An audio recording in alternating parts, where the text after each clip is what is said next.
ጤና ይስጥልኝ እንደምን አላችሁ ክቡራትና ክቡራን። በዚህ ቆይታ የተለያዩ መረጃዎችን አቀርብላችኋለሁ እንድትከታተሉኝ ጋብዣለሁ። የማስቀድመው የቀይ ባህርን ጉዳይ ነው። ረዳት ፕሮፌሰር ጌትነት አልማው ጥሩነህ እንዲህ ይላሉ። ኤርትራ ሉዓላዊ ሀገር የምትሆነው ኢትዮጵያ የቀይ ባህር ድንበር ተጋሪ ሀገር በሆነችበት ቅጽበት ነው። ከትናንት እስከ ዛሬ የዘለቀው የኢትዮጵያ ጥያቄ በቀይ ባህር መስመር በሚገኝ የንግድ ወደብ ያለ ገደብ የመጠቀም ተራ ጥያቄ አይደለም። የአገሬ ጥያቄ በቀይ ባህር ላይ ሉዓላዊነቱ የተጠበቀ ይዞታ ኖሯት የባህሩን ደህንነት ለማስከበር የባህር ኃይሏን የምታሰፍርበት ቤት በቀይ ባህር ላይ አሳ ከማስገር ዘልማዳዊ የኢኮኖሚ ተግባር ባሻገር በሉዓላዊ የባህር በር ግዛቷ ስር የሚገኝ የነዳጅ ዘይትን ጨምሮ ውድ ማዕድናትን በማውጣትና አሟጦ በመጠቀም የባህር ጠረፍ ኢኮኖሚዋን ለዘላቂ የብልጽግና ጉዞዋ የመጠቀም እንዲሁም የወጪና ገቢ ንግዷን ለማሳለጥ ለሚታትሩ የንግድ መርከቦቿ ማዕከል ወይም ቤዝ ሆኖ የሚያገለግል ደህንነቱ የተጠበቀ አስተማማኝ ወደብ ገንብቶ የመጠቀም ጉዳይ ነው። የወደብ ጥያቄ ወይም ጉዳይ የመጨረሻ እንጂ ቀዳሚ ጉዳይ አይደለም፣ አይሆንምም። የአገሬ ደመኛ ጠላቶችና የደመኛ ጠላቶቻችን መንገድ መሪ ባንዳዎች ጩኸት ትናንት በታላቁ የአባይ ወንዛችን ላይ የጀመርነውን የህዳሴ ግድብ ግንባታ እንዳላስቆመ ሁሉ ዛሬም በግፍ የተወሰደብንን ሐቃችንን የሆነውን ቀይ ባህርን ለማስመለስ የምናደርገውን ጥረት በፍጹም ሊያስቆሙን ከቶ አይቻላቸውም። የባዳ ተላላኪ የሆኑ ባንዳዎች ዋይታና ጩኸት ለጀመርነው የአብርሆት ጉዞ ተጨማሪ ጉልበት ይሆነናል እንጂ ከብርሃን መንገዳችን አያስቆመንም በፍጹም ብለዋል ረዳት ፕሮፌሰር ጌትነት አልማው ጥሩነህ። በቀጣይ መረጃ ሉዓላዊነታችንን ለሚፈታተን የትኛውም ኃይል እንደማንታገስ ታሪካዊ ጠላቶቻችን ጠንቅቀው ያውቁታል ሲሉ የሰሜን ምዕራብ እዝ አዛዥ ሌተናል ጄኔራል ብርሃኑ በቀለ ተናገሩ። ሌተናል ጄኔራል ብርሃኑ በቀለ በሰራዊቱ የግዳጅ ቀጣና ተገኝተው ሰራዊቱን አበረታተዋል። ወታደራዊ ዝግጁነቱንም ተመልክተዋል። በጀግኖች አባቶቻችን መስዋዕትነት የተረከብናትን ኢትዮጵያን የሚፈታተኑ ጠላቶቻችን የማንበርከክና የማሸነፍ አቅሙም ብቃቱም እንዳለን እናንተ የዚህ ትውልድ ማሳያ ናችሁ ብለዋል። ከሰራዊቱ ጋር ቆይታ ያደረጉት ሌተናል ጄኔራል ብርሃኑ በቀለ ምንም አይነት ፈታኝ ሁኔታ የማይበግረን ጠንካራ ሰራዊት መሆናችንን ታሪካዊ ጠላቶቻችንም የሆኑ ተላላኪ ባንዳዎቹ ያውቁታል ያሉት አዛዡ ለኢትዮጵያና ሕዝቦቿ ሰላም የምንከፍለው መስዋዕትነት የዚህ ትውልድ ደማቅ ታሪክ ነው ሲሉ ተናግረዋል። ኢትዮጵያ በጀግኖች ልጆቿ ክብሩ መስዋዕትነት ጸንታ ቀጥላለች ያሉት አዛዡ ሕገ መንግስቱና ሕገ መንግስታዊ ስርዓቱን በኃይል ለማፍረስ የሚጥር የትኛውም ኃይል ዋጋ ይከፍላል ሲሉ ተናግረዋል። የኢትዮጵያን ሉዓላዊነት የሚዳፈር ብሎም የህዝባችንን ሰላም ለማደፍረስ ከታሪካዊ ጠላቶቻችን ጋር የሚያብር የትኛውንም ተላላኪ ባንዳ አንታገስም ብለዋል።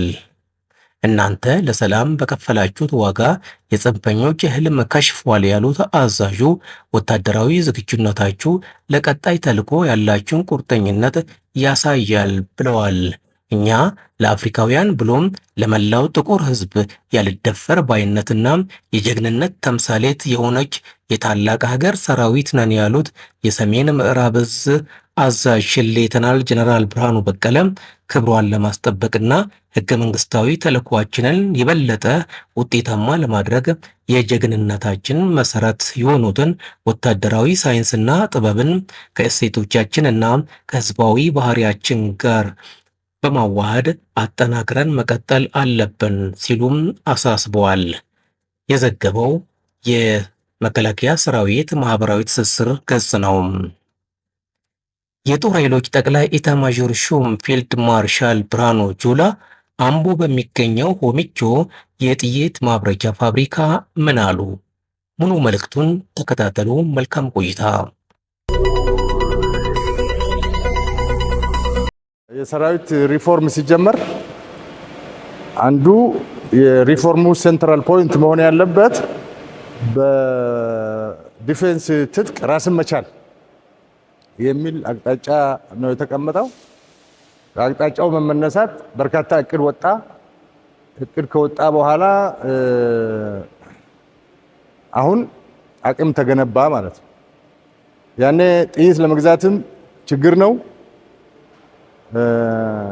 ምክንያቱም ወዳው ወጥተህ እንደ ከረሜላ አይደለም የምትገዛው፣ ፕሮሰስ አለው።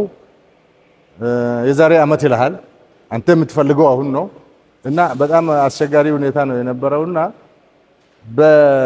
ቢያንስ በተተኳሽ ራሱን የማይችል አገር አይደለም የሚል ድምዳሜ ላይ ደረስንና አቅም እንገንባ ብለን አሁን የምታዩትና የታየ ያለውን ኢንዱስትሪ አፕግሬድ በማድረግ አዳዲስ አቅሞች በመጨመር ዘመኑ የደረሰበት ዲጂታል ደረጃ በማድረግ